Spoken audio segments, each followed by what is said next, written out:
such light, daylight, all the time. Even on sunny days, it almost felt like you were sitting outside. That surprised you, Grace. It was a factory. I thought it would be dark and dirty. Then why go to work there? I was 15. It was time I paid my own way. Pay your own way. What about school? Oh, I didn't miss it so much. Work wasn't hard, and the girls were all so nice. It wasn't like factory work, really. It was more like art painting those tiles.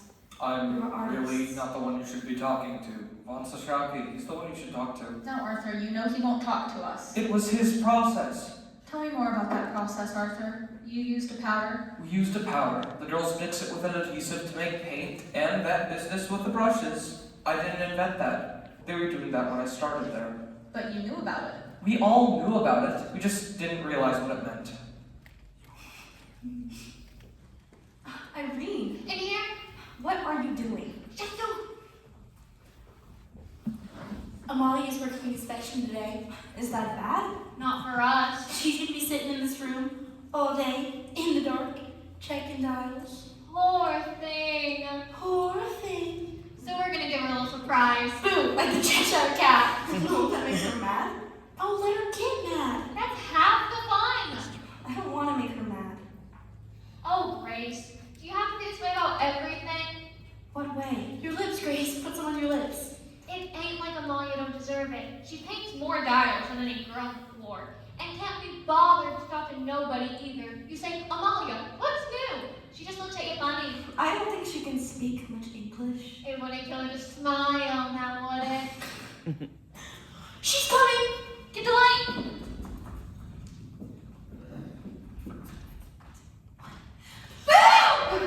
Oh, Miss McNeil. Painting your faces, have you gone off your minds? It was just a joke. Just a joke. A joke like that can lose a girl her job. Oh, no, Miss McNeil, I'm sure that is not necessary. I don't tolerate your foolishness, Doctor. Yeah, very good. Foolishness we do not want, do we? Mr. Reader, this is the inspection room. All the dials come here that are painted. And here are some of the girls who should on the floor be working. Girls, this is Mr. Reader, my new vice president and your new plant manager. Hello, Mr. Reader. And I was just telling Mr. Reader what a fine bunch of girls we have here. I'm sure now he thinks I'm halfway out of my mind. Mr. Reader, perhaps you have some words for the girls? Miss McNeil? Well, girls, this paint you've been playing with, it is very expensive. You realize this? Yes, sir. It takes several tons of ore to produce even a single gram of radium. That's a lot of work. Hard work for the men in the extraction plant. But they do this work gladly. Do you understand why? Why they work so hard and what we're all here working for? The war. That's right, the war. The dials you paint save lives, girls. Our boys on the field depend on them to read in the dark, no mistaking what they see. Otherwise, some of those boys wouldn't be coming home. So, if you fool around and don't take work seriously, then you're playing into the hands of the Kaiser, and we don't want that now, do we? No, sir. So let's all get back to work and leave the tomfoolery to home. Mr. Reader, I just wanted to say that I'm sorry, and I won't do nothing like this ever again. Well, dear, just keep this in mind. If you do right by us, we'll do right by you. May 17, 1921. Nancy Jane Harlan here from New York Graphic, the Graphic's only girl reporter. Jack Youngwood for the New York Ledger, New York's first source of news. Madame Mary Curie, eminent French scientist, embarks on a whistle-stop tour of the United States. First stop, New York City, where she's greeted by an enthusiastic crowd of well-wishers. The High Priestess of Science is headed towards Washington to receive 1 gram of radium valued at $100,000. Purchased for her by the Marie Curie Radium Club, an association of over 100,000 American Each women. gave $1 to support humanitarian research. Grace, over here. Irene, look, I got my certificate. Member Marie Curie Radium Club. You gave $1. It's all for science. Science. What about my room and board? Look, there she is. Welcome all, welcome all. I must ask you, ladies and gentlemen of the press, please limit your questions. Madame Curie is about to embark on an exhaustive tour of the country and is on strict doctor's orders to rest. However, in typical fashion of a scientist who can think of nothing but her research, her life's work, she has refused to rest. Madame Curie, what will you do with the radium? Huh? What will you do with the radium? Oh, I will continue my experiments to find better methods for the treatment of the cancer. Is radium a cure for all cancer? Cure for the cancer? Oh, yes, yes. Cure for the cancer. That is so. It has already cured all kinds of the cancer. But some doctors dispute that. Since they do not understand the method, there is no question. Radium will cure the cancer. Madam Curie, Madam Curie! Madam Curie, how have you devoted yourself to both your children and science? It has not been easy. But my daughters share my gratitude to the American women for their interest in science and my work. I am most grateful. Madam Curie! Madam Curie, Madam Curie! No more questions. Madam Curie is on a tight schedule. Miss Andrew Carnegie has sent a car and will be escorting Dr. Curie personally, as will I, to Washington, where President Harding will present the gift of 1 gram of radium. You see that, Charlie? That's a marketing opportunity. Let's send her one of our company's watches, courtesy of the United States Radium Corporation. We'll need a press release. Radium isn't just for scientists to study. The average American can share in its glory every night. Luminous watches, luminous clocks. Anyone who thinks these are just novelties, think of all the other advancements that have taken place in the last 50 years. The electric light, the telegraph, The telephone. the automobile, all once dismissed as novelties, as toys. Are all now essentials to modern life. Got it. That ought to sell some watches. Watches, yes, but that's not where the growth is now. You heard the lady, it's in the medical market. And Standard Chemical owns it. Only because Von Shockey lets them. If we wanted to, we could take half their business. It's just a matter of positioning. Standard Chemical publishes their own journal. Sends it out monthly to 12,000 doctors. We could do something similar. Something scholarly that doctors would respect. A bibliography. Listing every article ever published on radium. But with capsule reports, the doctors would get the information, find it fast. And have us to thank for it. We'll send it to every doctor in the U.S. Radium Society. Every doctor in the American Medical Association. That's the spirit, Charlie. Advertising. It's the wave of the future. It's not just the product, it's the way you promote it.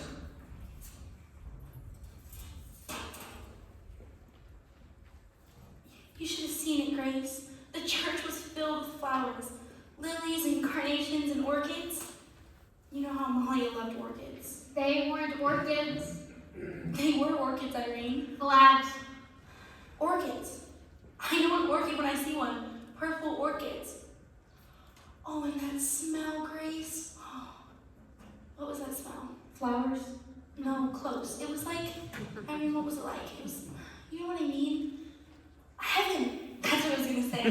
It was like heaven. Like heaven. Catherine. It was just a funeral. You make it out like it was a Valentino picture. It wasn't just a funeral. It was Amalia's, and it was beautiful. The company sent a big spray of flowers too. Carnations. Mom's. Yellow carnations. Those were That moms! sounds like my service. Anyhow. Girls, this was already gone. Now then, receiving new instructions to stay. We're going back to the old way of pointing the brushes. We was losing too much paint in the cloth. But Yes, Grace? Something you should say? Dr. Von Shockey told me not to do that. He said it's unsanitary. Unsanitary, well, I can hardly believe you'd say such a thing. We've done this as long as I've been here. You must have misunderstood him. Yes, ma'am. And you're not to get new brushes until you're done with the old. And they've got to be so bad they can't get a point no more. You can't make a quota like that. Well, you'll do your best then since I have my instructions. I need a new brush. It's not for us to be asking the questions, is it? It's for us to do the work. Well then, girls.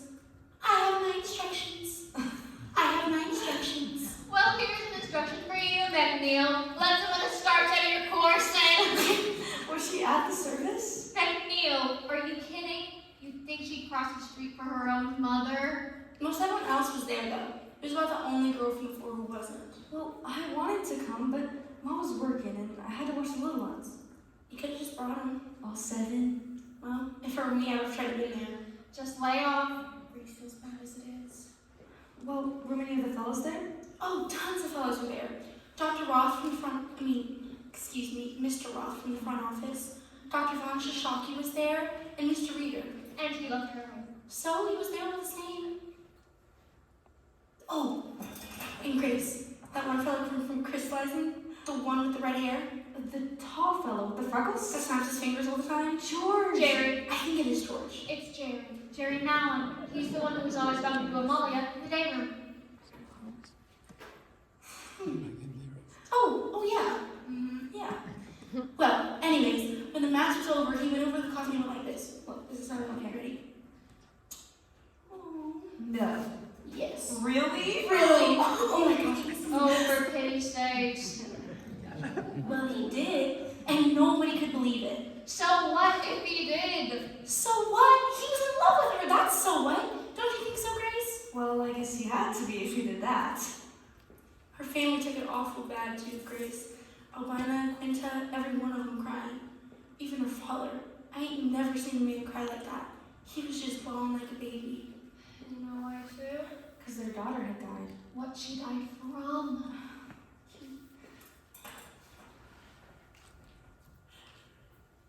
You don't know that for sure. It's on the death certificate, anemia, and complications from that. But Amalia was ever so nice. Maybe the doctor got it wrong. Come on. He could have got it wrong. Doctors are wrong sometimes. That's true. The doctor was wrong about Aunt Ivy. What's Mama got to do with this? Irene.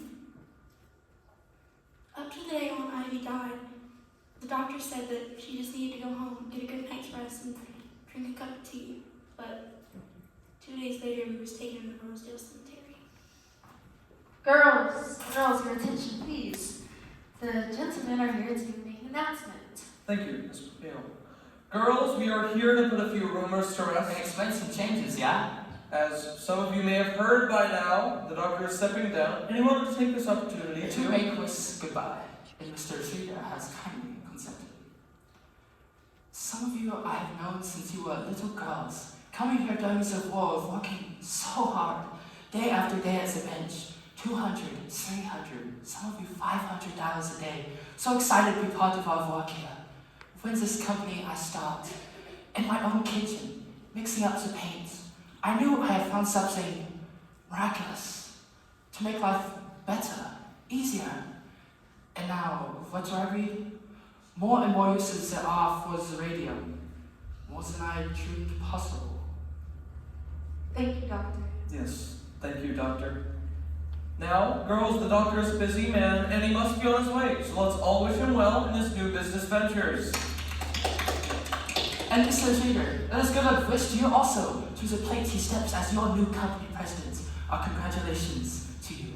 Thank you, Doctor. When Mr. Reader came 4 years ago to us, I saw in him a young man of great enterprise Thank you. and great ambition. Yes, thank you. Little did I guess the direction your ambition would take, but one of the things that makes this country great is the opportunity it presents to a young man and his friends. And so, Oh, and so, ladies, let us wish Mr. Reader the very best in the new direction he intends the company to take. New direction? With the slow down in dial painting Doctor. and business moving into the medical market, there's going to be lots of changes, yeah? what the doctor is referring to is that some of our larger customers have been setting up dial painting studios of their own. Which means this work for Argos here. In the short run, things may be a lot slower around here. The Waterbury Clock Company in Connecticut needs help setting up its new studio. We are intending to make an announcement next week. We'll bank it now, Miss McNeil. Well, we were gonna ask some of you girls to go on up there. The work is supervisory in nature, which means more pay. Miss McNeil, you got some girls on mind. Louise Common was one, Sarah Gage, Catherine, and Catherine Shaw, yeah. I have the entire list downstairs. I'll post it today. Fine. There you have it, girls. As we are all on the clock, we'll leave you to your work. Thank you, ladies. My best wishes to you. That's back to work with you girls. Are you gonna do it, Catherine? Are you gonna take that job? Would you, Grace? Would you go to Connecticut? Oh, I don't know. That's awfully far from home, and Tommy would have a fit. I think it'd be fun and more pay. I mean, don't you think it'd be fun? By me? Are you all right? Huh? Yeah. It'll be alright. Your mouth is bleeding. Huh?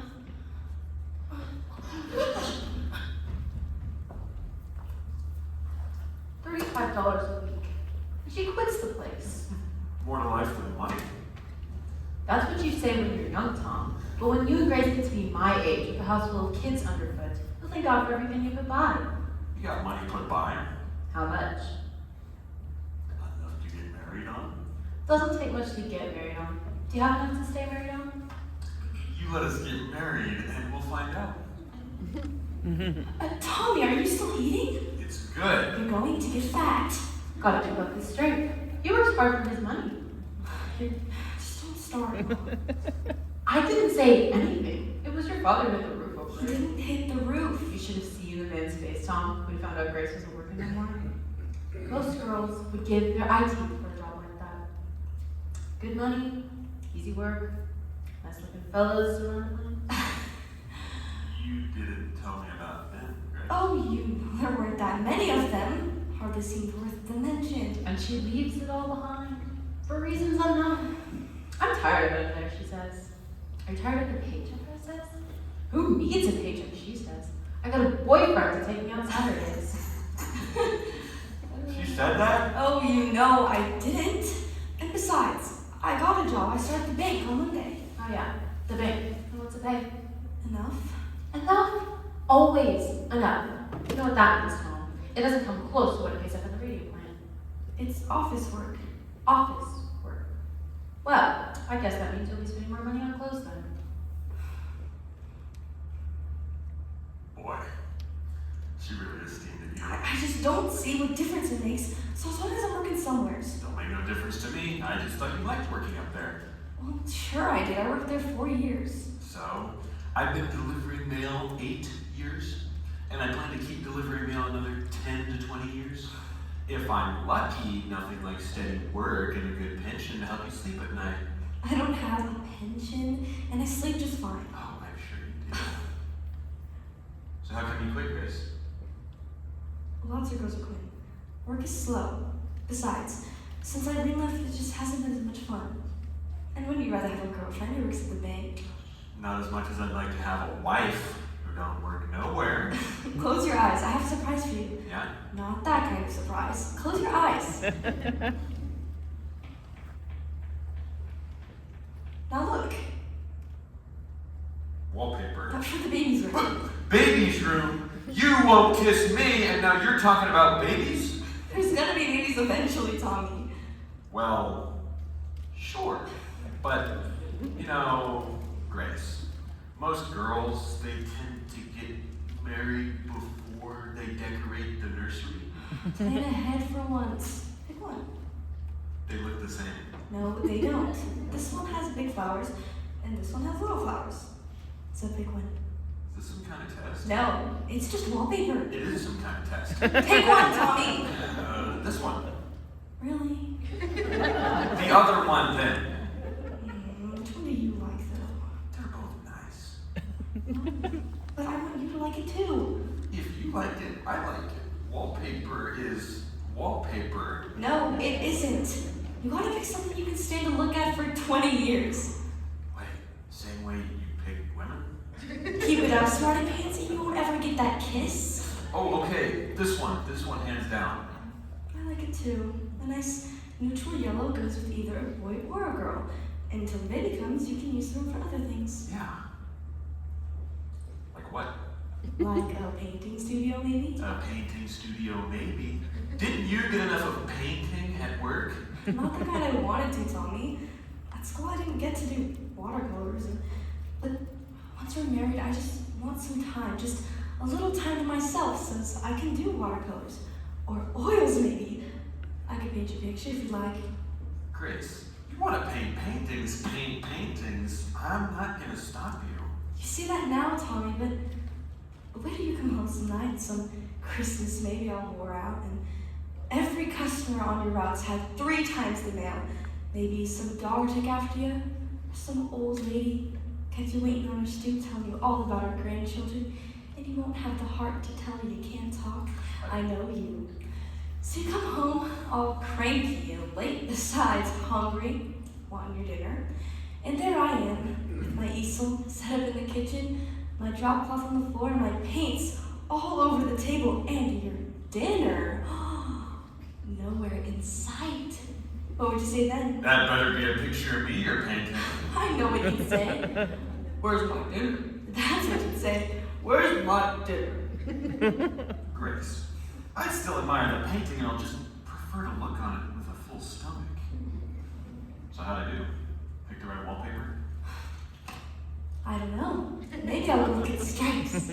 Stripes, polka dots, I don't care. Let's just get married, Grace. You're plenty old enough. Tell your mom we ain't waiting anymore. We'll just run off. Tommy, we're not running off. We're gonna do it right. A nice church wedding with flowers and music, and then a week at the seashore, just us. And after that, we can set up at our own place. You'll see, it'll be worth the wait. Your mouth hurts you? Yeah, the dentist wants to pull another tooth in the back. What's a tooth?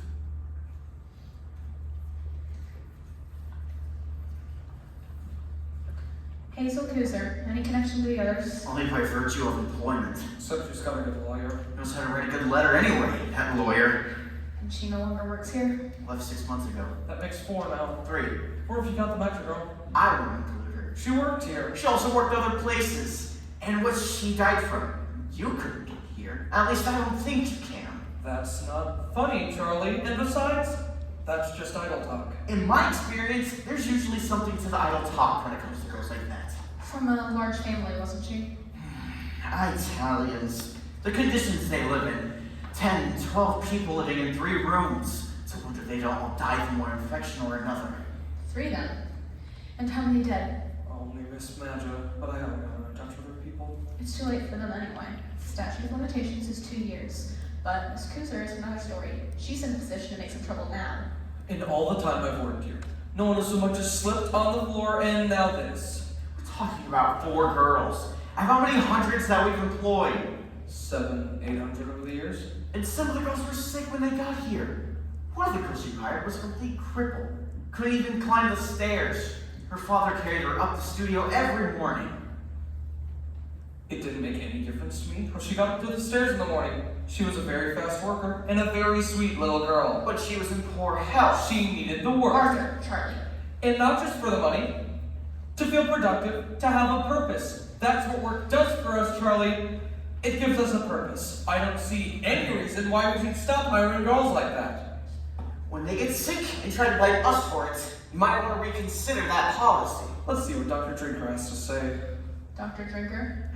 Some professor at the Harvard School for Industrial Hygiene. He chairs the department and he's agreed to take a look at our operations. Don't you think we're jumping the gun a bit hiring him? We've had 6 girls quit this last week, and Miss McNeil tells me there could be more. Girls come and go all the time. It's never been like this. These girls are terrified. We have to do something to calm them down. By letting Drinker examine them? That sounds to me like a recipe for mass hysteria. We'll tell them it's a routine physical. Edward?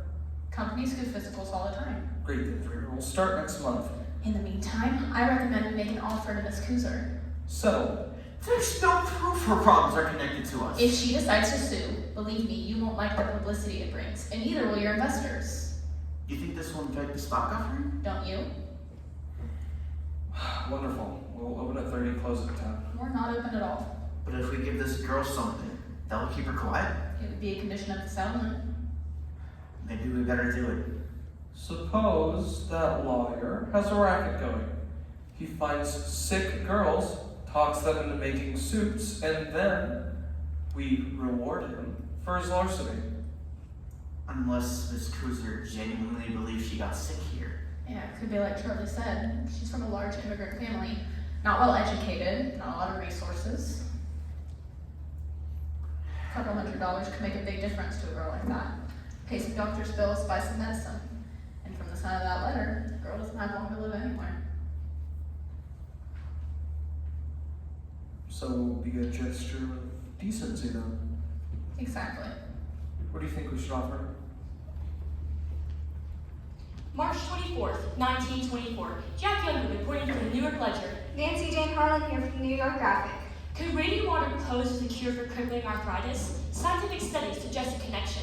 Dateline, Orange, New Jersey. Radiant water products offer a miracle cure for crippling arthritis. Some patients reported complete abatement in their symptoms. Miss Jeremy Michael of the Bronx tells of how radiant water transformed her life.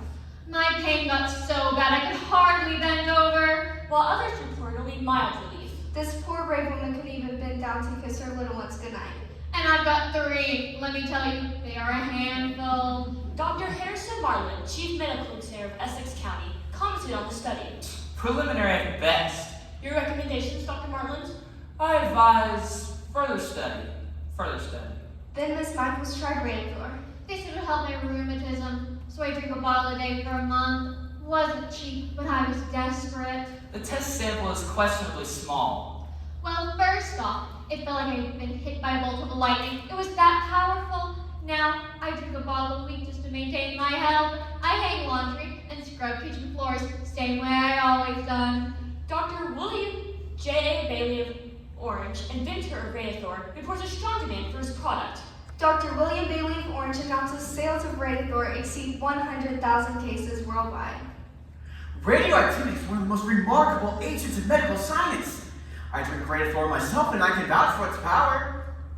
A bottle a day? At $1 a bottle? Worth every penny. Yes, indeed. I myself was a picture of lethargy before I discovered the amazing vitalizing qualities of radiant water. Now look at me. I'm nearly 50 years old, but I have an energy of a man in his 30s. You rather look like a man in his 30s. Oh, well, thank you. A testament to the tonic's potency? Or to the seller's creativity? Radithor, it's perpetual sunshine. And a perpetual money machine for its inventor. Is there no end to what science can do? Maybe we should have made an appointment? I don't need an appointment. But it's a busy place, Catherine. If you don't have an appointment, maybe I should need an appointment for this. I'm sorry, I don't find anything under shop. No, it's under Rudolph. Rudolph? Irene Rudolph, the girl I'm asking after. Did she file a complaint? No, the dentist did. The dentist. Dr. Neff, Irene's dentist. He said that she might have Fossey jaw and he was going to complain to the health department about it. When I asked him, he said he hadn't heard nothing. And it has been more than 6 months now. Fossey jaw, you said? Yes! Catherine! Could have been like your doctor said, a blood infection. That's the thing. What is it from? What gave it to her? From dirt. You get infections from dirt. From dirt. Her face puffed up like a pumpkin. Her jaw ran so bad she couldn't eat nothing. You think you get something like that from a little dirt? No, you get it from phosphorus. They're telling everybody it's the radium in the paint that makes it glow, but really it's the phosphorus. Oh, honestly, Catherine, you can't really believe that. Catherine, if it was anything like what you said, they'd have never let you work it there in the first place. Sure, they just shut the place down. Shut it down? Who's gonna shut it down if they don't even know about it? Ever think of that, Grace? Come on. It's alright, Tommy. She's got no right talking to you that way. She's just upset. Upset? She's gone up around the bend. She probably thinks they're dumping arsenic into drinking water. Next thing you know, they'll be kidnapping babies and using them to stoke the furnace. Go ahead and laugh. You won't be laughing for long when it's you coming in here 6 months from now asking after Grace. Catherine, it's just a toothache. You saw her, Grace.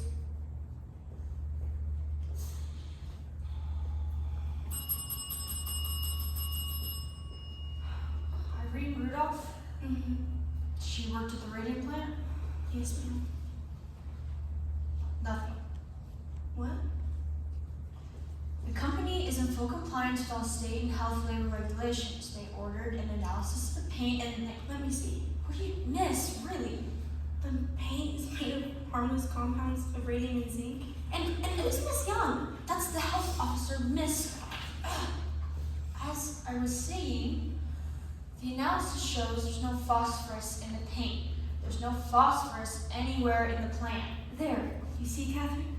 Miss Young toured the plant herself. She found nothing amiss. I'm sorry. Well, guess this means we can get some lunch then. I'm gonna file another complaint. They already did the investigation. I'm I'm gonna file another complaint. Look, Catherine, these folks are awful busy here. I'm gonna file another complaint. I just don't see what good this is gonna do to make such a Grace, fuss this way. Grace!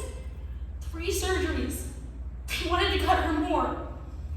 She knew what was left of her job was running so bad.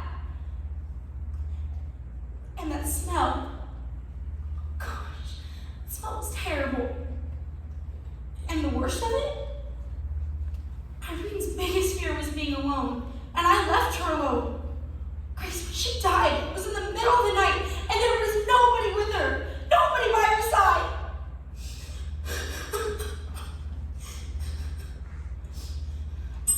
I'm sorry, can I have another form?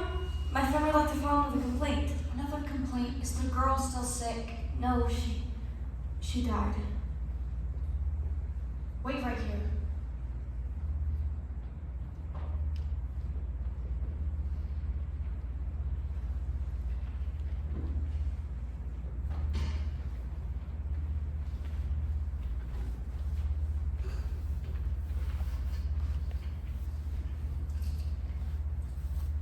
Harriet? Harriet!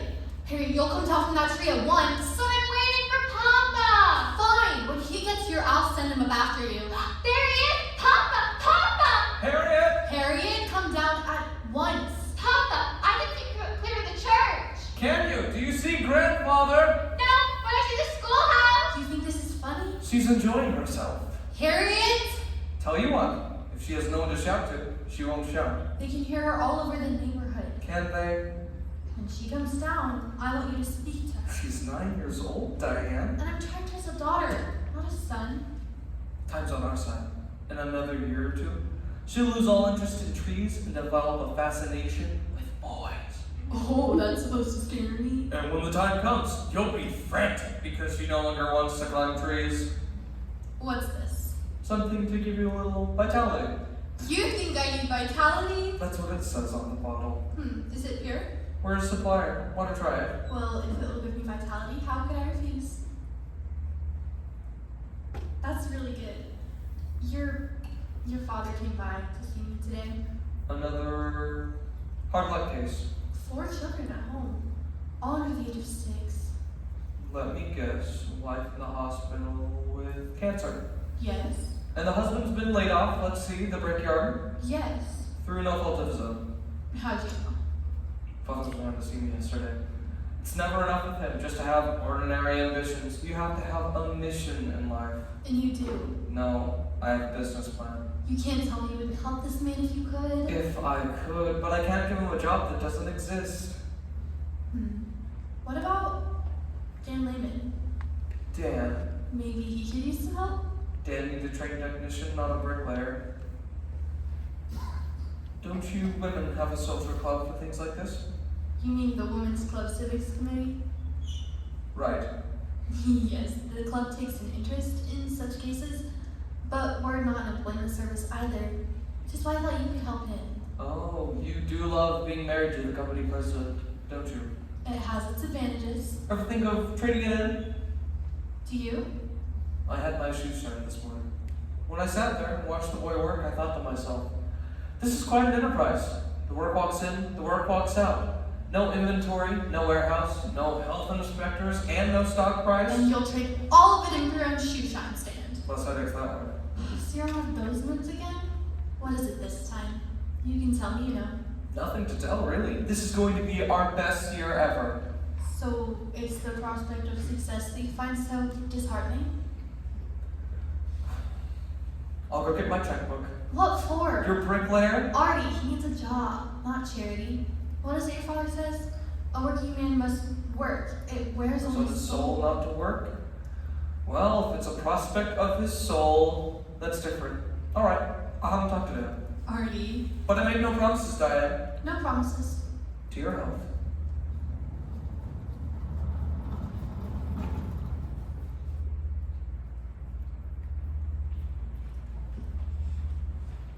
How long have you had this drainage? A week or 2. It's something awful, Dr. Neff. Anything else bothering you? My back. You're back now. Have you seen your regular doctor? He says it's because of nerves. Nerves. appease the nerves. I hope you told him that. Well, what do you think? I think you better go ahead and schedule that surgery. Couldn't you wait till after my wedding?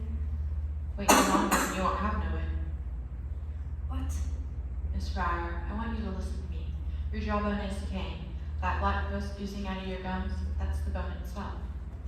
That's impossible. To Mr. Arthur Reader, U.S. Radium Corporation, Ronald Cecil Drinker of Harvard University. Enclosed is our report. Finally, We believe the trouble in your plant is due to the radium. the radium? This can't be. as bad as all that. Wait any longer and you'll develop a septic condition. It could be fatal. The blood changes in your employees can be explained on no other grounds. Everything I've got, I saved for my wedding. Photographic films carried by employees show heavy fogging. Well, I got a and suspect suggestion. high levels of gamma radiation throughout the plant. Go to the radium man, explain your situation. Go to the company?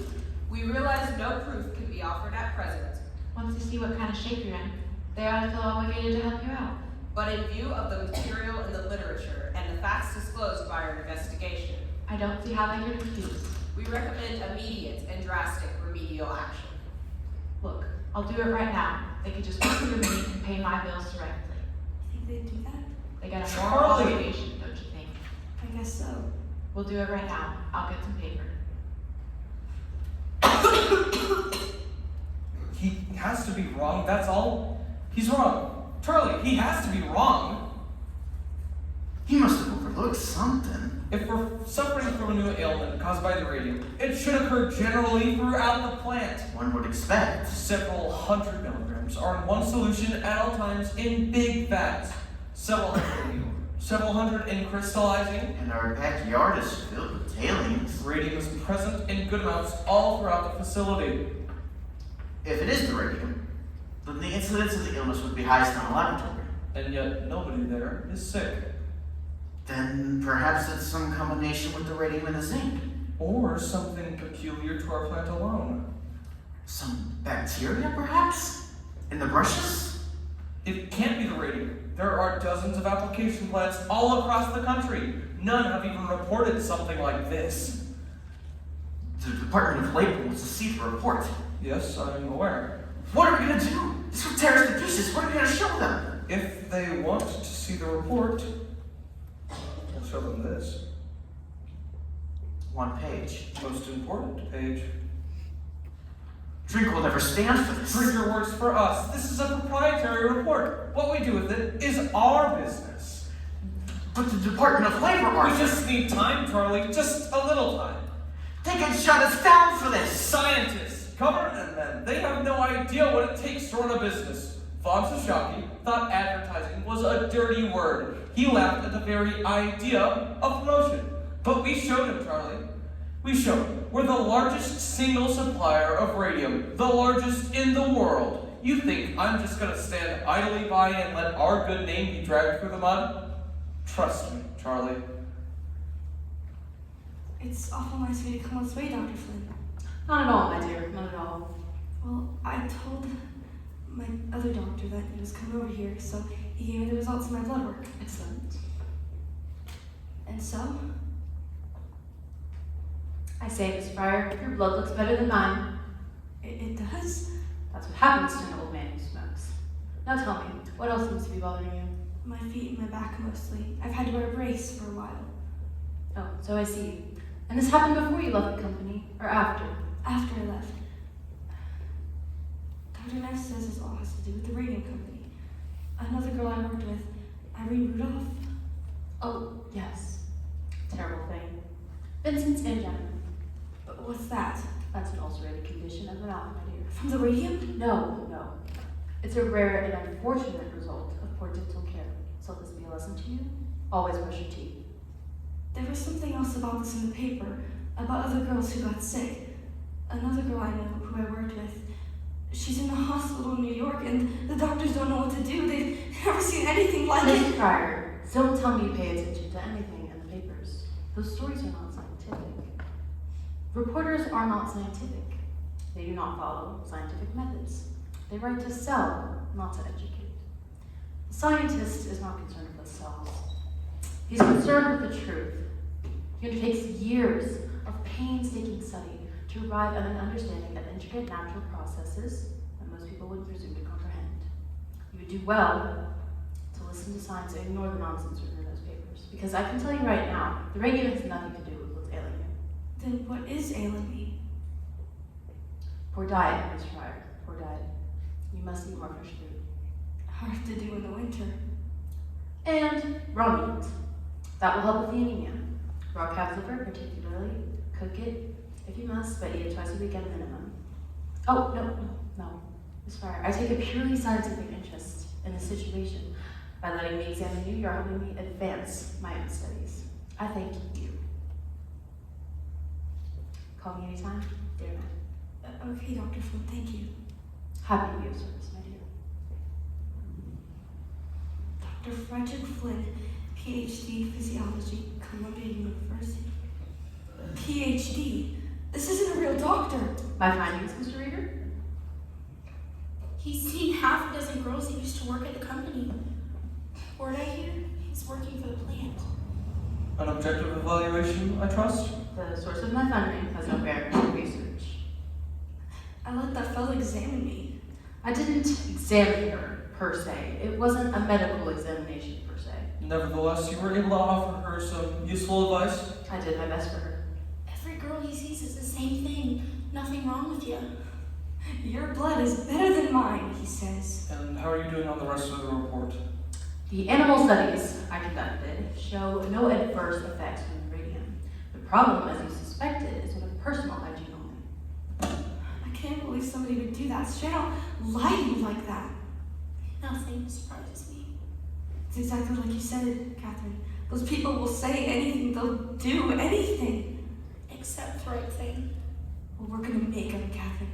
We're gonna make sure someone hears about this. I am most grateful, Dr. Flynn, but I am particularly grateful to hear that the young lady you examined is doing so much better. Didn't examine her, no. I merely consulted with her. All the same, she's doing much better, isn't that so? From what I could see, Mr. Reader, she appears to be on the road to recovery. Excellent. Here's my statement of facing. Mr. Lee will draw you a check.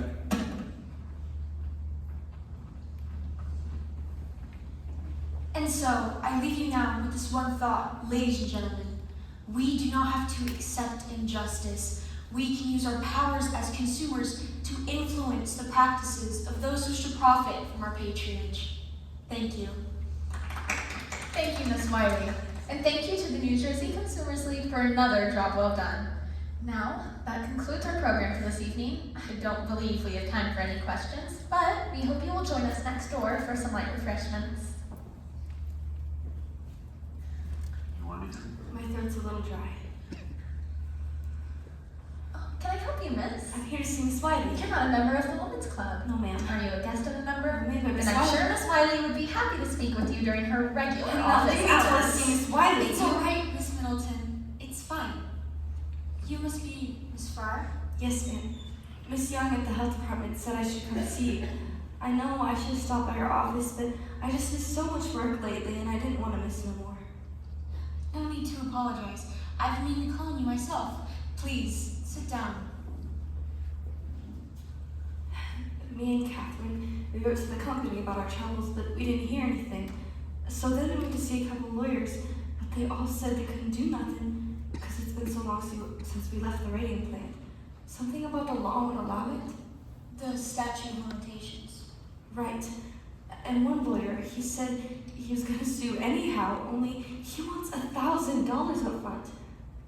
And I've already spent everything I've got for my wedding on doctors and dentists and hospitals, and I still don't know what's wrong with me exactly. And Tom, that's my fella, he said he don't care. He said he still wants to get married anyhow, only I don't see what good I'd do to him like this, Miss Wiley. If I could just get my compensation, I could settle my debts, and maybe I wouldn't feel like I was saddling Tom with such a burden. I'm sorry to rattle on at you about these things, Miss Wiley. I'm just so tired of being pushed around. I don't blame you. So, will you help us then? Tell me, Miss Farr, just how far are you willing to go with this? Ma'am? Suppose I do find a lawyer to take your case. Someone willing to take on a contingency. You wouldn't have to pay him unless you won. Would you be willing to sue? I want my compensation. Of course you do. Now suppose the company says, here's some money for you, Miss Fryer. Only you're to tell no one of what we agreed to. You're to say nothing about how you got sick. Keep it quiet, maybe? Yes. That don't seem right. It ain't right. That's what they will do. They will try to buy your silence. Is it for sale, Miss Fryer? No, ma'am, it isn't. Good. Will you help us then? Miss Fryer, tell me, are you willing to take some chances? Chances? If you would be willing to set aside your own need just for the moment, we can put a stop to this company. We can stop them dead in their tracks. What do I have to do? We start by putting you on page 1. Page 1? You want to put her in the newspaper? Not just one newspaper, many newspapers. Is that really necessary? All we want for Grace is to get her compensation. Tommy, let her finish. I understand your concerns, but this company has already shown it's willing to go to extremes to protect itself. No, I'm afraid the only way we'll get to them is to hit them where it matters most, their public image.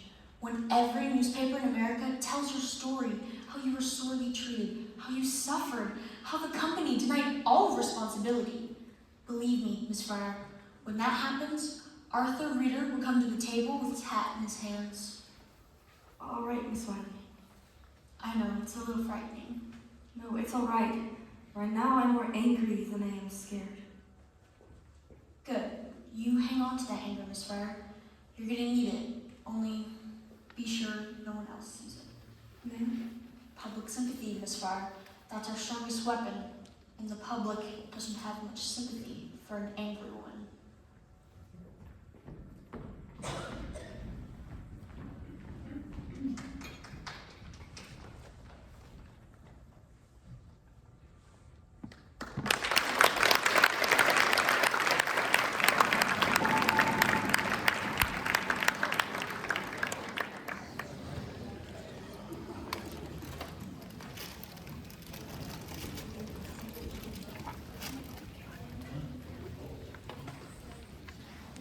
December 4th, 1927. Jack Henry reporting for the New York Ledger. Nancy Jane Harlan here from the New York Graphic, On a strange case of the Radium Girls. who claimed they were poisoned by the hands of their employers. Is now seek their day in court.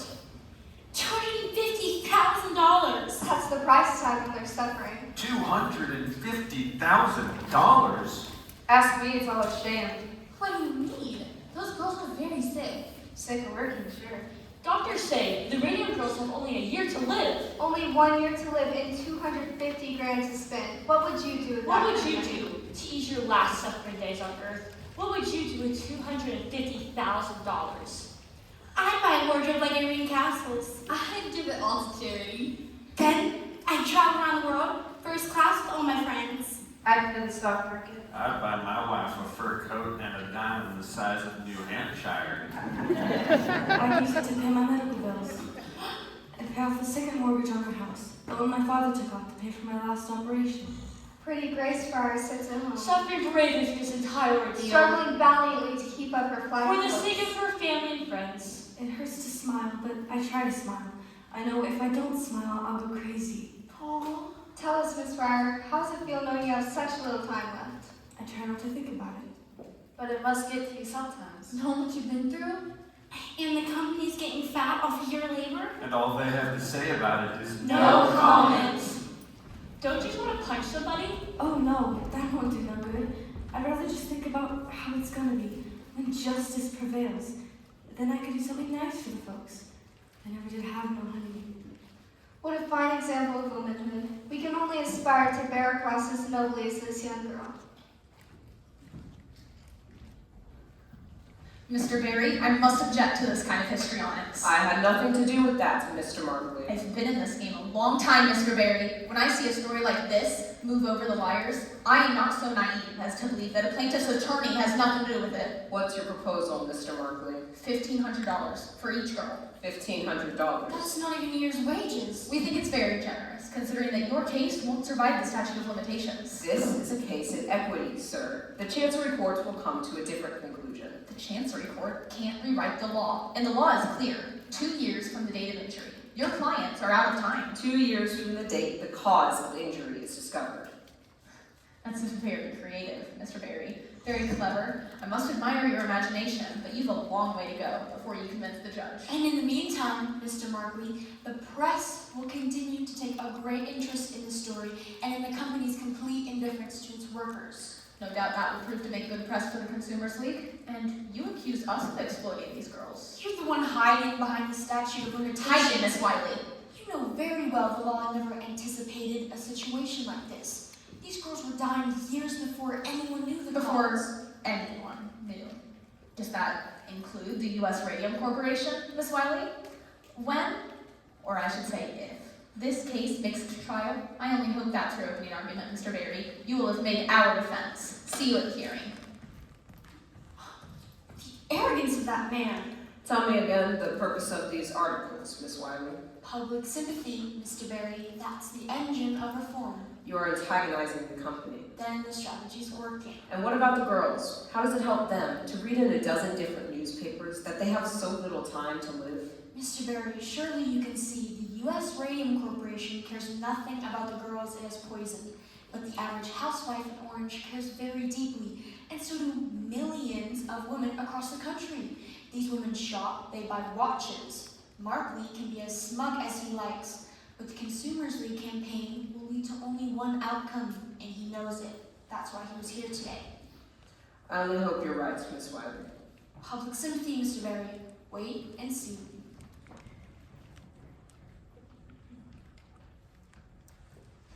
Dear Miss Shaw, I read of your sad story in the Boston Globe and am so sorry for your plight. It seems in this time of rapid advancement that the average worker is overlooked.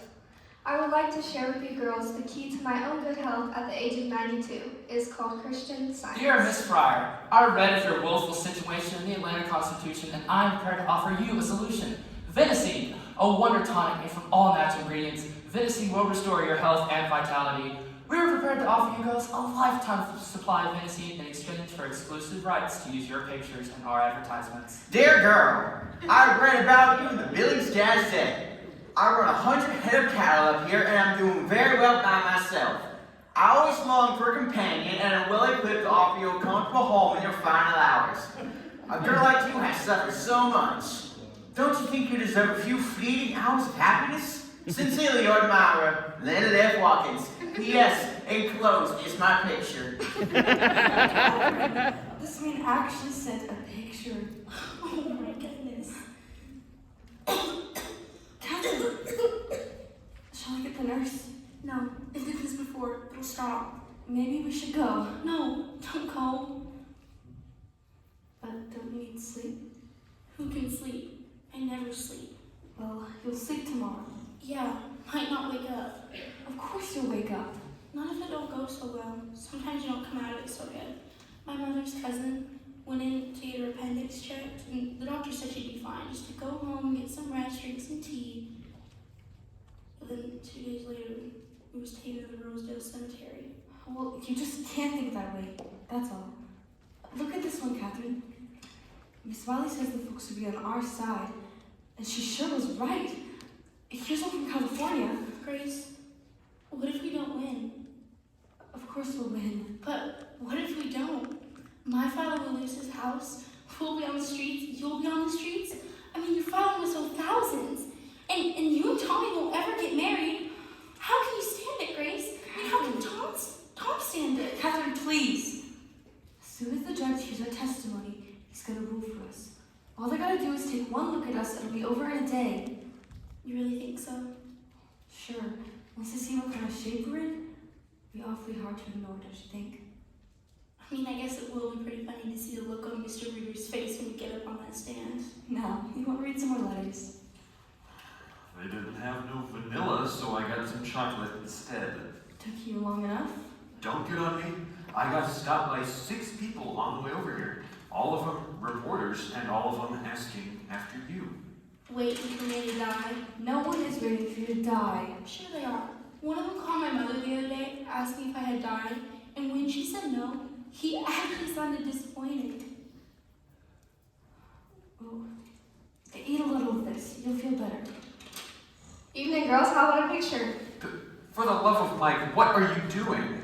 We need some pictures for the exclusive on the girls. Exclusive? What are you talking about? $5,000. That's what do you say, Grace? Does that sound good to you? Think you could use $5,000? I don't understand. Perhaps you've heard of Bernard McFadden. Who? That faith healer? Herbalist, Mr. Kreider, herbalist. Bernard McFadden's patented herbal therapies, just the thing to get these girls back on their feet. And the graphic will pay for it all. All we ask for is the exclusive rights from their story from here on out. See for yourself. Grace, how much does your father owe on the house? I don't know exactly. In that last medical bill, that was a couple hundred at least. At least. Maybe we should think about this.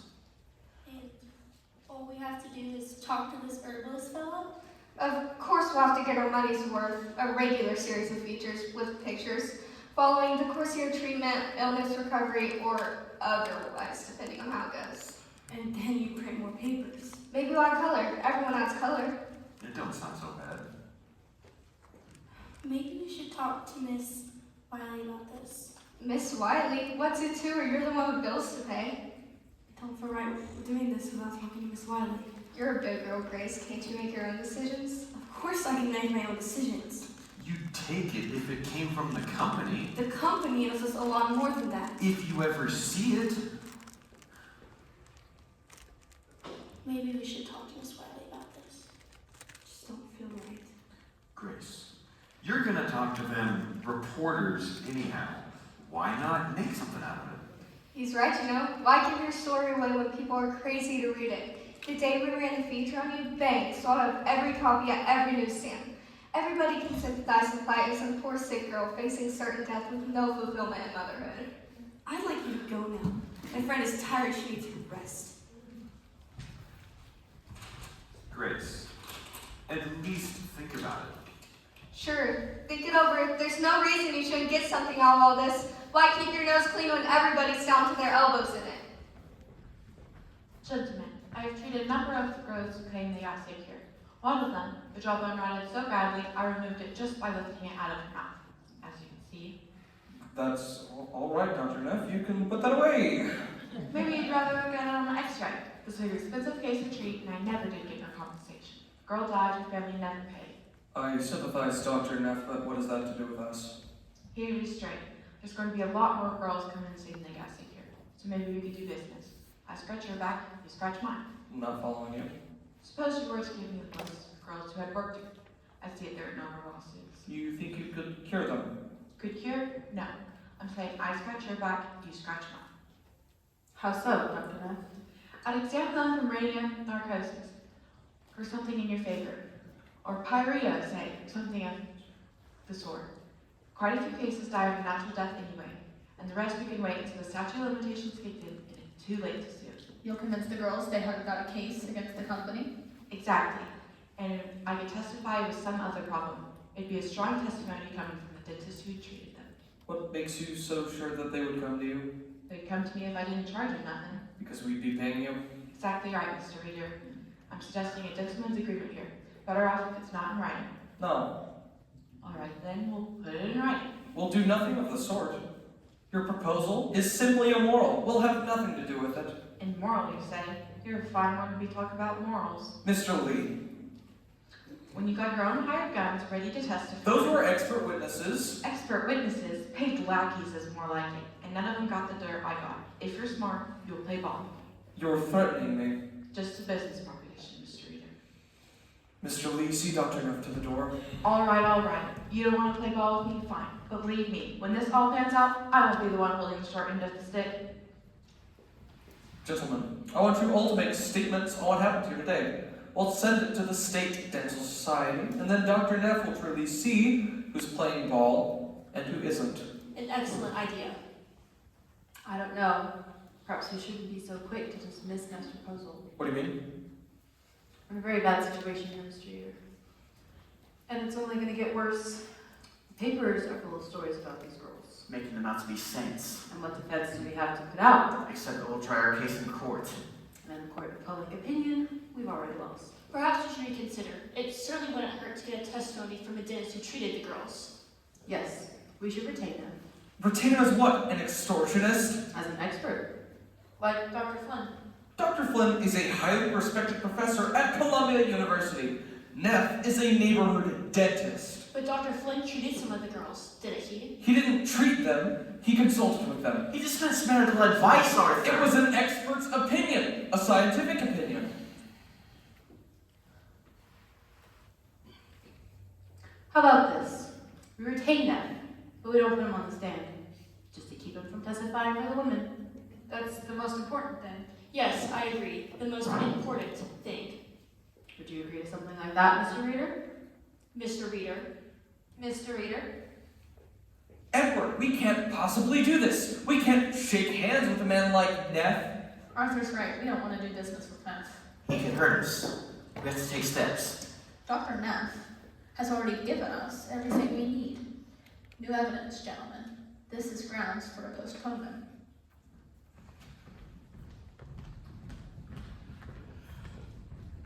Three months. 3 months to study an x-ray? It's outrageous. And the girls, did you see the girls? Their eyes were like saucers looking at me, terrified.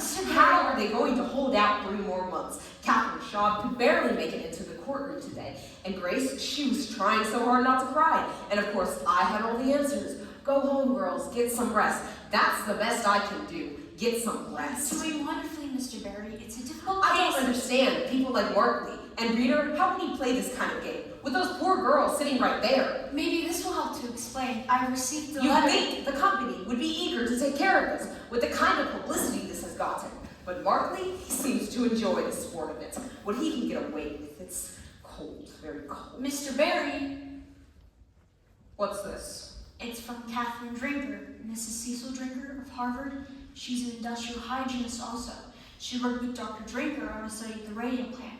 It was a joint effort, actually.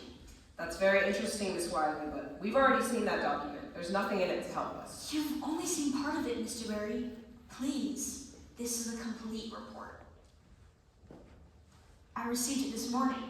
Mrs. Drinker has been following our story very closely in the papers, and she was particularly disturbed to read that last article in the Ledger, the one where Mr. Lee says her study clears the company. He doctored the reports. Reader doctored the reports. Apparently, he pulled out one page listing the blood conditions of a dozen employees and passed off this whole thing. Doesn't seem so bad by itself, does it? But in context, it's a somewhat different story. We can use this. Yes, that should impress the judge. The judge, Miss Wiley, I'm not going to wait 3 months to make use of this. I want you to call that contact you have at the New York World. If Reader won't let us present our evidence in the courtroom, then he can read about it in the newspaper.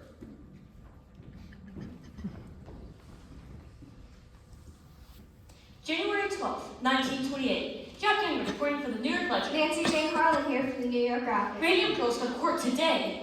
Radium Girls knock at the doors of justice. Will they be heard? These poor girls face pain, Disfigurement, ruin. and death as the clock ticks away these precious moments. A hearing begins in Chancery Court, Where the U.S. Radium Corporation demands a postponement, while plaintiff's attorney Raymond Berry makes a shocking disclosure, showing that the company lied to the Department of Labor, showing that it distorted the results of the Harvard study. concealing the ill effects of its products. Read all about it in the Ledger, your first source of news. Read about it in the Graphic. We care because you care.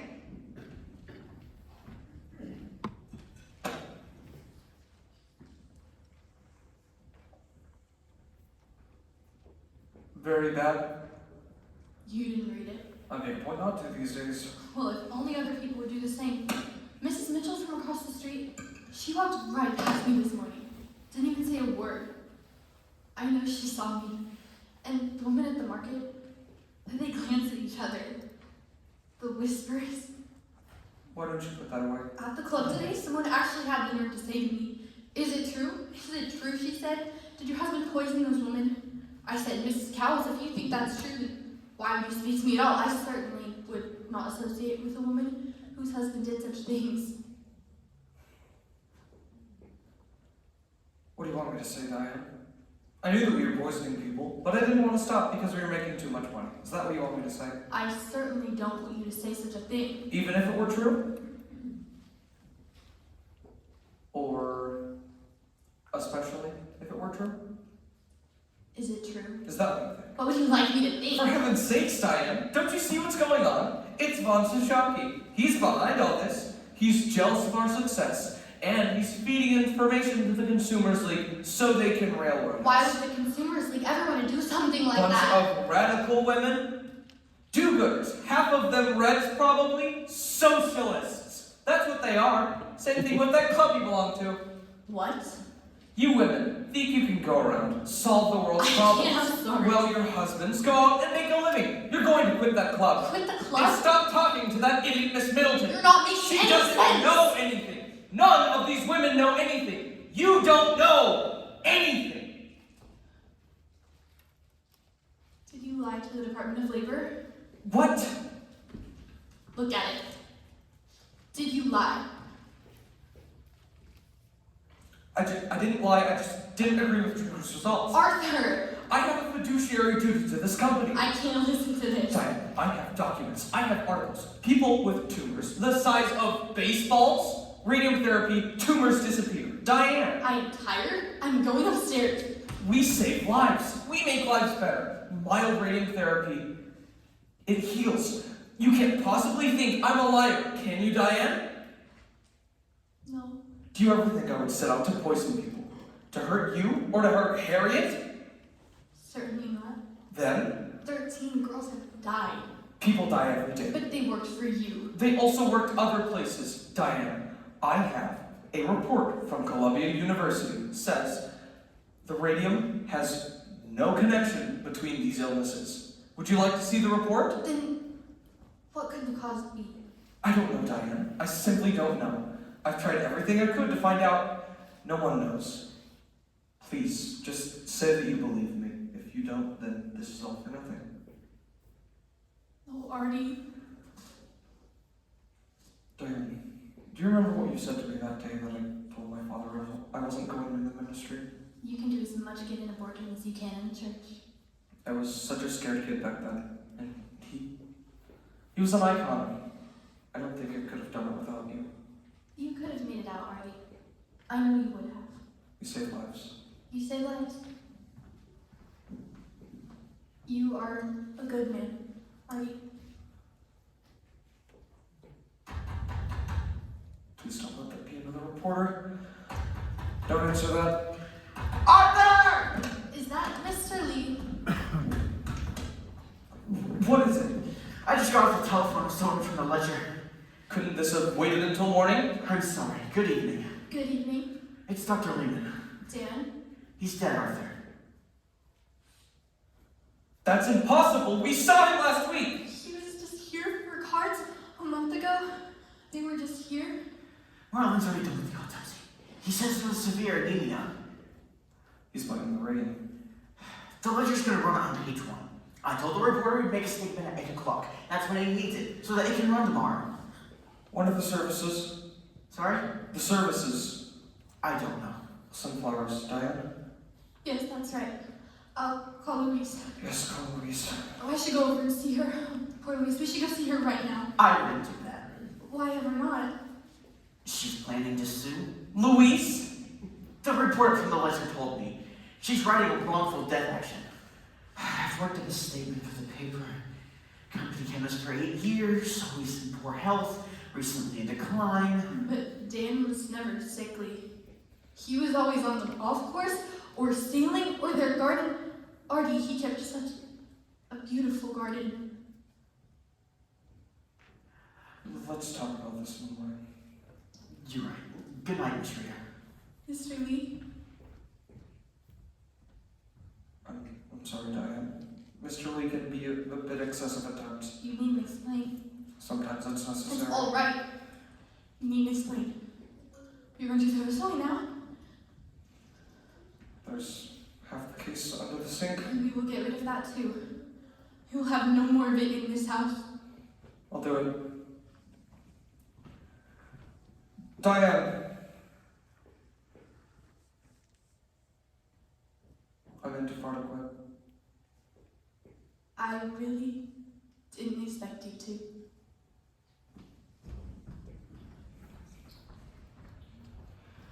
February 21st, 1928, to Mr. Raymond Berry, from Harrison Martland, Medical Examiner, Essex County. We've examined the remains of deceased Amalia Madrid. Our study reveals the following. Radioactive substances have been found in the lower jaw, upper jaw, and lumbar vertebrae. No evidence of any other disease was found. Body is radioactive. Bones of dead girls kick off gamma rays. Captain Wyeth Consumer League declares new evidence showed that company lied. Dr. Joseph Neff, a Newark dentist who treated Amalia, has turned over portions of the jawbone he removed from her mouth. Will this make This sense? X-ray film will show the jawbone is still radioactive 5 years after the girl died. Will this force a settlement? Will it make our case? No, this gentleman will make our case.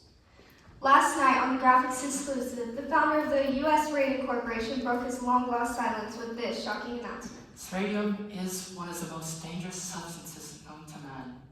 Is it true you assisted with the autopsy? Yeah, and given my expertise on radium attraction, I was able to determine Miss Madrid absorbed enough radium to kill 10 people. What does this say about mild radium therapy? Are you now advising against it? Radium is responsible for the deaths of these poor girls. It should be considered a most dangerous substance. Do you agree with the doctor's prognosis that the girls only have 1 year to live? From what I've seen, they'll be lucky to last that long.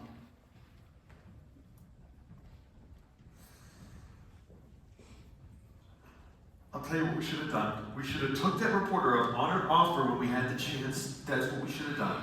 $5,000? Don't make me laugh. And we should have talked him up too. Because I'll tell you what, they'd have paid. And I'll tell you what else we should have done. Stop telling me what we should have done. Lots of things we should have done. It don't do no good to think about it now. All right, keep your shirt on. What do you think? The red or the blue? So what's Barry say? Is he going to try and go back to the company? I like the red, but it don't feel so good these days. Is he going to try and talk the company up a bit? Miss Wiley thinks another interview will do the job, so I say what's one more, you know? It's worth a try, don't you think? What if they brought it up to 5,000? Would you take it then? Let them come up, I'm not caving in.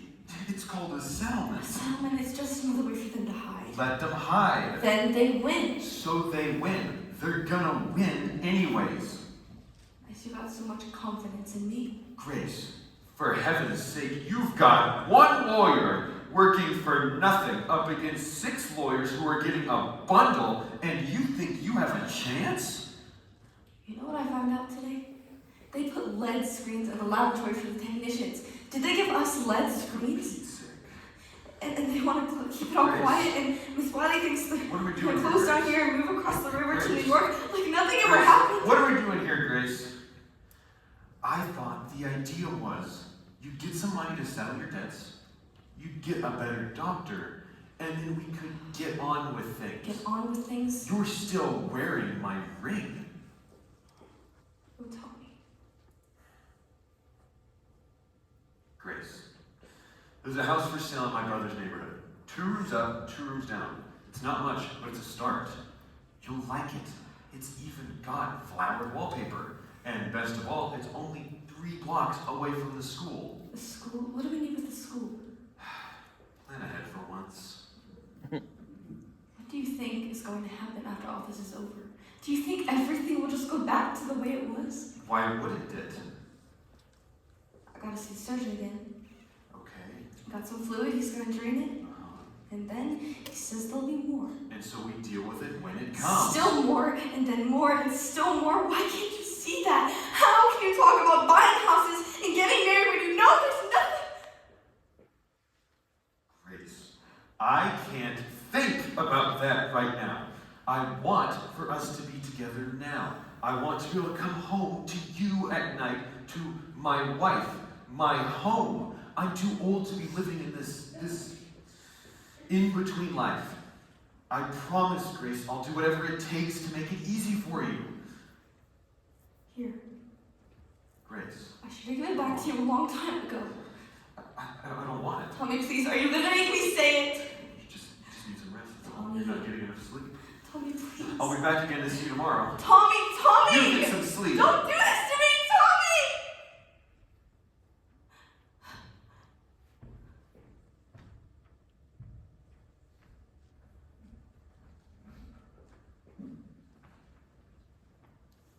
Arthur? Charlie. Are you heading home? Charlie, I've been thinking it over. I think we're taking the wrong approach here. We have to settle this case. We have to make a reasonable offer to those girls. Arthur, I know you and Dan were close, but you can't let that color your judgment. Von Sushaki is going to testify. We can deal with that. How? By putting more money in his pocket. You don't understand guilt, do you, Charlie? Right now, I don't have the luxury of thinking about it. Let me tell you something, Charlie. A guilty man has a tremendous need to unburden himself. His guilt can eat him alive. Don't you see? What Von Sushaki wants is to be free. That's why he will testify for those girls, and why he will never testify for us, no matter how much consideration you offer. Arthur, what are you trying to do to me? Are you trying to let me out? We have to get this off the table. Penny, I have put, in the last 7 years, I put into this company. Why? Because of you. Because you said it was a sure thing. No, miss. Why work for Von Sushaki when we can work for ourselves? You remember that one? Take that chance, Charlie. Take that chance. We were fooled! Von Sushaki fooled us all! Now the only thing left for us to do is try and clean up as best we can! Do this and it's the end, Arthur. You're stepping down. Not me. Then? Don't you know? They are one vote away of getting rid of you. And whose vote is that? Arthur, have you so little faith in me? I'm a stockholder, Charlie. You don't have enough votes to get me off the board. I'll still be on the board. You're still on the hook when this company goes under. Think about that next time your conscience starts to bother you. March 15th, 1928, to Raymond Berry, attorney at law. From Edward Markley, counsel, U.S. Radium. One of our expert witnesses has encountered a serious scheduling conflict, which makes it impossible for him to testify in April. We have therefore requested an extension until June. As for your request for a settlement, every case contains some humanitarian aspects. Therefore, I am afraid that cannot be the basis for settling this one. But I have no doubt you'll be rewarded for the good work you're doing. If not in this world, then in the next. Tommy, please. Rise and shine. Madam Curie? Time for work. Am I late? I set the alarm. We have $5,000 to make before breakfast. Up, ain't all busy boy. Please, I'm so very tired. No complaining. Good soldiers don't complain. But I'm dying. And who isn't? Get up, Grace. Rise and shine. I mean, this isn't fair. I'm only 26. I should be married by now. I should have children, my own home. We all have to make sacrifices sometimes. I know I did. But why? Why do we have to make sacrifices? It's all for science, Grace. Science, family, every life is sacrificed to something. It's just a matter of choosing which. But I didn't choose. I didn't have no choice. Sure you did, Grace. Sure you did. Catherine, don't do that. Catherine! Oh, now look what you did, Grace. She's bleeding all over the dials. I'm sorry, Catherine. I guess I shouldn't have said anything. No, that's one more than title painter.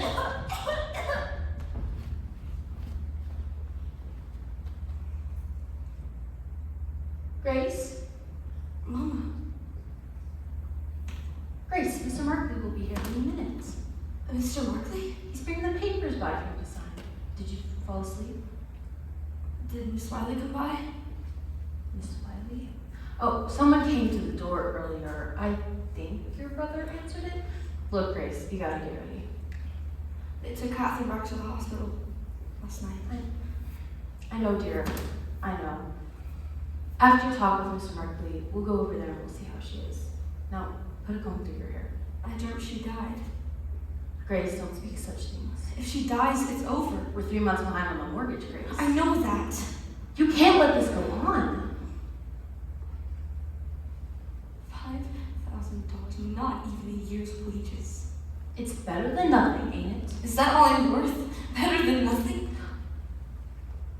No, of course not, sweetheart. But we gotta be realistic. At the rate things are going, you'll never make it inside that courtroom. And even if you do, you can't prove nothing. Mr. Barry thinks we can. Mr. Barry ain't paying the bills. There's the doctor, and the bank, and Coleman. You can't expect people to treat us like charity just because you're sick. I'm not asking for charity, Mom. I just want what's owed to me. Grace, I know it feels like you're letting Catherine down. But if she decided to take the company's offer, you wouldn't hold it against her, would you? No. So, we'll take that check, we'll pay the bills, and whatever's left you and Tom can have. Just a little something. There's nothing to start, Mom. Why do you have to be so hard on Tommy? It's not fair. I have to face it. Why can't he? Do something with your hair, Grace. $250,000? What would you do with $250,000, Miss Fryer? Why, I can't imagine. No point to it. Ma, you didn't tell me I had mail. Mom, Miss Smiley went to me this morning. She left me a note. Miss Fryer, Edward Markley. I said you brought papers? Yes, the terms spelled out as we explained in our letter. $1,500 to you. We have the check right here. All we need is your signature. It's in triplicate. Grace, Mr. Markley is brave, isn't he? I don't mind. Look it over carefully. If you prefer, I could come back tomorrow, leave it here. No. Grace, we'll do this now. What's hold harmless? You agree to hold the company harmless from any further action. No more lawsuits. Correct. Is this just for me or anyone in my family? It's your entire family. It also precludes a wrongful death action.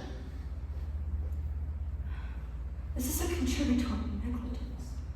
It's confidential. Yes. You didn't say nothing about it being confidential. Well, that's standard for most legal settlements, Miss Fryer. We like to protect our privacy, and your privacy also. It cuts both ways. You agree to keep silent about the terms of the settlement, and so do we. Need a pen? I have another question. Grace, Mr. Markley already explained the settlement to you. I don't mind. Mom, what is contributory negligence, Mr. Markley? It's not in those papers, it's in those other ones that you filed when we did the lawsuit. The radium plant said its defense was the statute of limitations and contributory negligence. I'm not sure what you're asking, Miss Fryer. It means it's our fault, don't it? It's a standard defense. I wouldn't take it personally. How else can I take it? Mr. Markley, Grace has had an awful headache all day. If you could just leave the paper. Or maybe you could just answer the question. Why are you doing this? Mom, why didn't you tell me Miss Wiley was here this morning? You already made up your mind? She'd only try to talk you out of it? What did she say about Catherine? Mr. Markley, if you'll leave the papers, Grace will sign them Mom! later. What did she say about Catherine?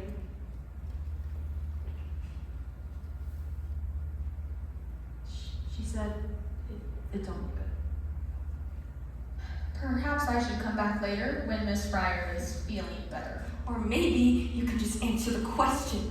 And I'd really like an answer because let me tell you, I quit school at 15 because my folks needed the money. At your factory, they told us what to do, when to do it, how to do it. My folks didn't raise me to make trouble, so I didn't make trouble. How do you get contributory negligence out of that? As I said, Miss Fryer, it is a standard defense. There's nothing standard about what happened to me. We deeply regret your situation, but there is no evidence to tie your condition to any action of the U.S. Radium Corporation. We're giving you this money as a humanitarian gesture. Humanitarian gesture? Mr. Markley, I'll take the papers. Humanitarian? Month after month, you put us off. Delay after delay. Knowing how sick we were, how tired and desperate. Humanitarian? You're waiting for us to die. Grace, please, stop Mom, this now. One by one, I watched my friends get sick and die in the most horrible way. And you think I should be grateful for any spare change they throw at me? Miss Fryer, under the circumstances, this is a very generous offer. I would advise you take it because it won't be on the table much longer. What do you mean? If Miss Fryer doesn't sign within the next 24 hours, the company will be forced to withdraw our offer permanently. Grace? He's lying. I beg your pardon, miss. You're trying to tell me if I don't sign these papers now, but I come back a week from now and said I changed my mind, that you'd still rather go to court? You'd still rather some judge look at me and take your chances I went on sympathy alone? Humanitarian, you're just trying to bully me. Very well then, Miss Fryer. I will take that as a no, and we will see you in court. Yes, you will. You will see me. If they have to carry me in there, you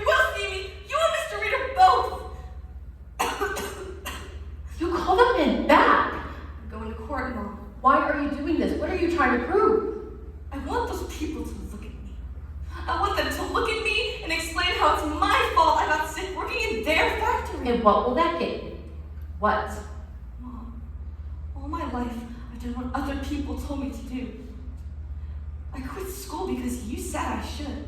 I put that brush in my mouth because Miss McNeil said I should. I never said, please, can't I finish school? I never said I don't like the taste of this paint. I never argued. At night, I'd lie in bed and I'd see my dress hanging on the back of the closet door, all aglow. My shoes on the floor, my hairbrush. So much light, Mom, so much light. I never asked questions. They knew I wouldn't. That's what they were counting on, don't you see?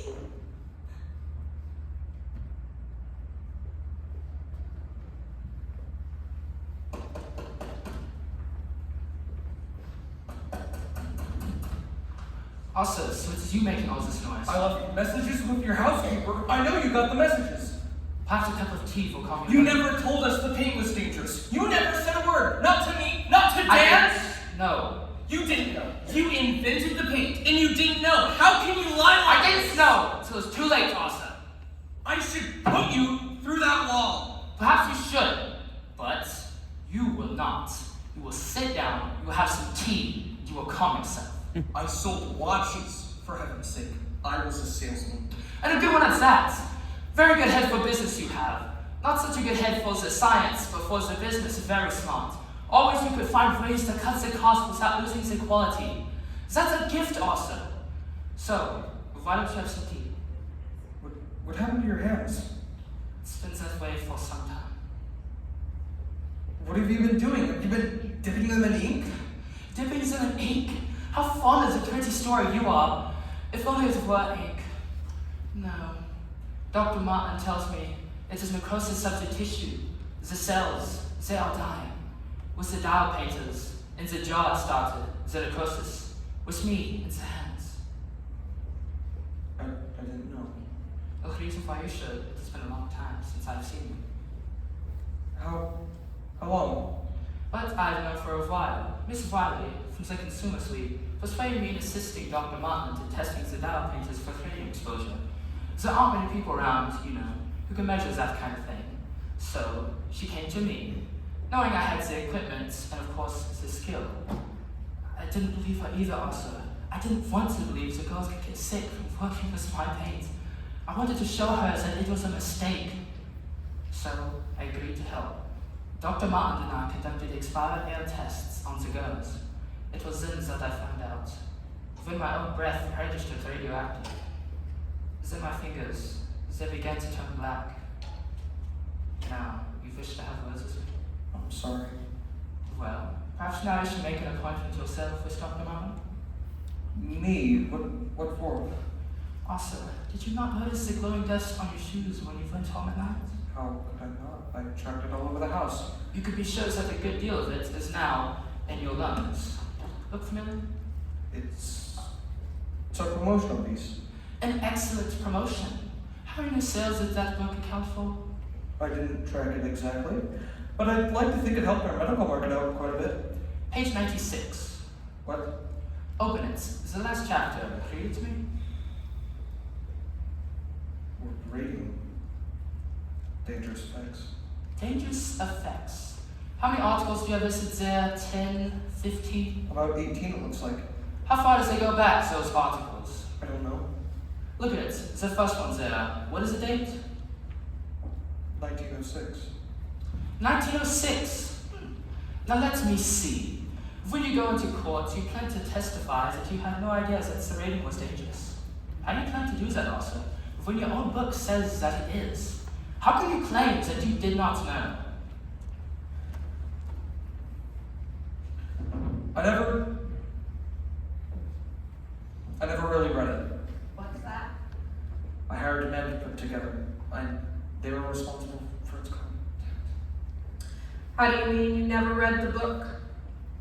It was a standard arrangement. An outside company prepared the piece. They were responsible for its content. Which you never read.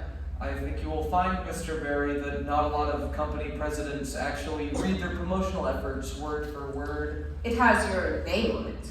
You authorized the book's release, and you had final approval of its content. Mr. Lee was head of that department at the time, I entrusted those activities to him. Now, Mr. Reader, you testified that you started at the U.S. Radium Corporation in 1918? Yes, as plant manager. And you held this position for how long? 4 years. During those 4 years, how often did you venture into the studio? Every day. Every day. So, you must have observed the girls pointing the brushes on their lips? I don't recall it.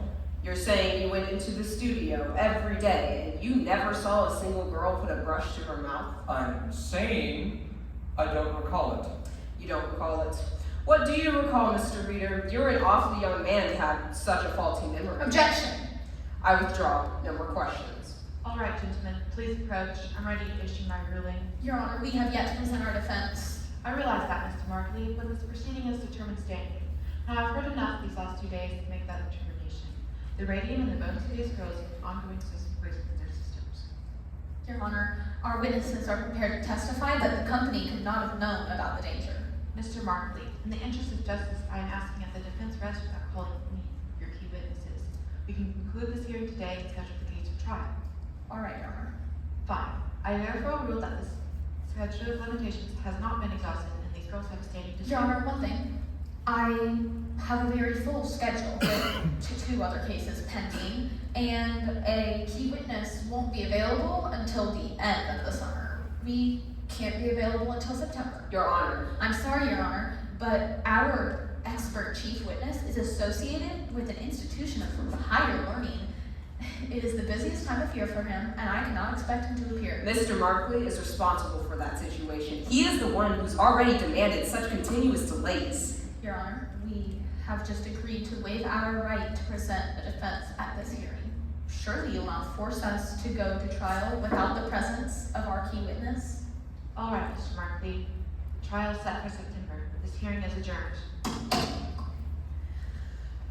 Edward, why can't Flynn appear? He's going to Europe. He's going to Europe, but he's known about this for months. Why would he? Oh, very clever. And how long do you plan to keep this up, Edward? As long as necessary. Mr. Markley. Mr. Barry, congratulations. I never believed the court would go for it. You know full well, these girls can't wait until September. One is so ill, she can't appear in court. My honor has a right to make his defense. We will not wait until September. I promise you that. One way or another, we'll find room on the docket, whether your expert witness is there or not. Edward, that girl, she's looking at me. I wouldn't worry about it. I think she thinks it's personal. Like I planned this or something.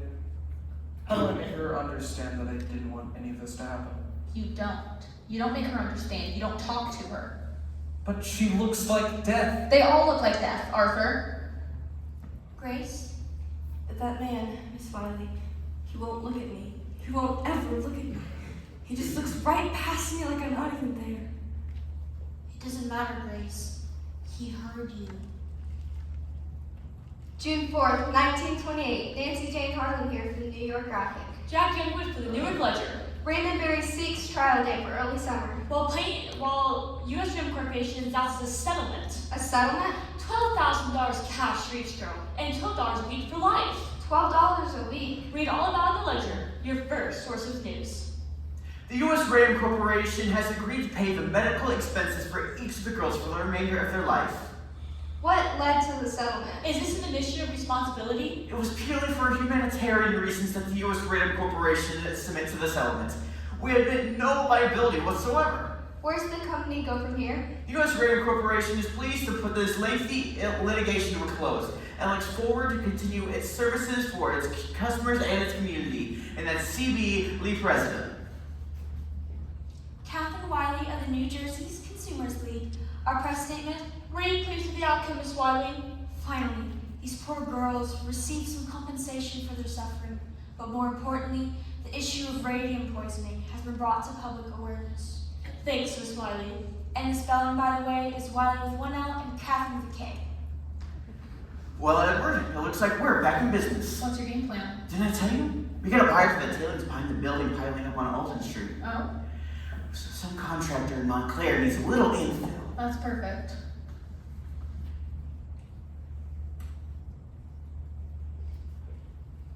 No, Catherine, this won't do. I can't see her name. That's better. Well, Catherine, are my watercolors? It's such a nice day to paint. The trees are starting to turn and it's still warm. Too warm for a sweater, but a fine day to paint.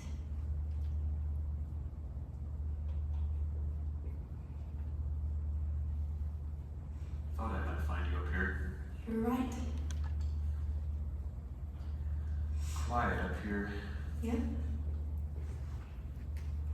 Well, I guess if you're gonna rest in peace, this is the place to do it, huh? I guess so.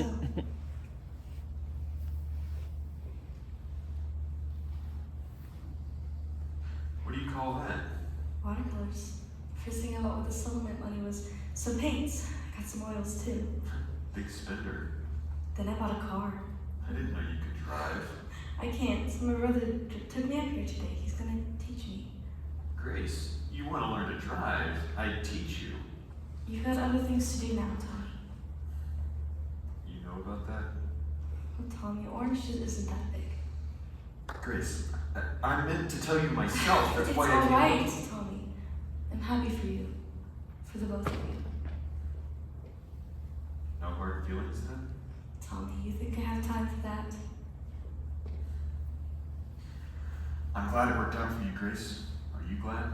I mean, you don't think you backed down too soon, do you?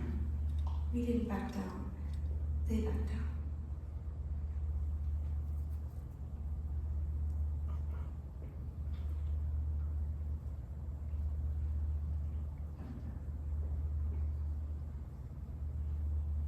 Papa? It was over here. Oh, not this again. This is where I saw her last. No wonder Mama won't come for drives with you if this is how you spend your Sundays. I saw her looking at me. And I looked away. It's just like at the courthouse that day. He can't bring himself to look at me. You need to find another hobby. Retirement isn't good for you. My heart started pounding, Harriet. I never knew what I was going to say to her if I had the chance, and suddenly, there she was, and I had the chance. So, what did you say? It's as if he's afraid to look at me. I couldn't bring myself to speak. He's afraid of me. Oh, Papa, that was years ago. Why don't you just forget about it? It's not like it was your fault. Nobody knew about things like that then. Science just wasn't as advanced the way it is now.